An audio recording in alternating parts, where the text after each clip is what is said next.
लाडकी बहीण योजनेचा शिवभोजन थाळीला फटका। चालू आर्थिक वर्षानंतर योजना गुंडाळणार, सूत्रांची माहिती।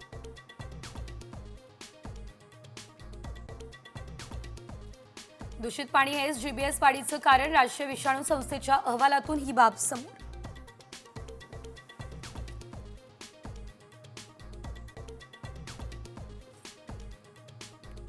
उष्णतेच्या झळा वाढणार। पुण्यासह मराठवाडा विदर्भात येत्या 24 तासात मोठे बदल होणार, काळजी घेण्याचं आवाहन।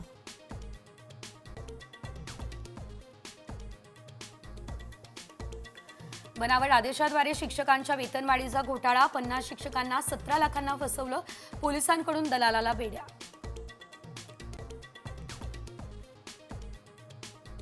संजू राजे नाईक निंबाळकरांच्या साताऱ्यातल्या घरी चौकशी संपली, मात्र पुण्यातून 24 तासांपासून आयटीची छापेमारी सुरू।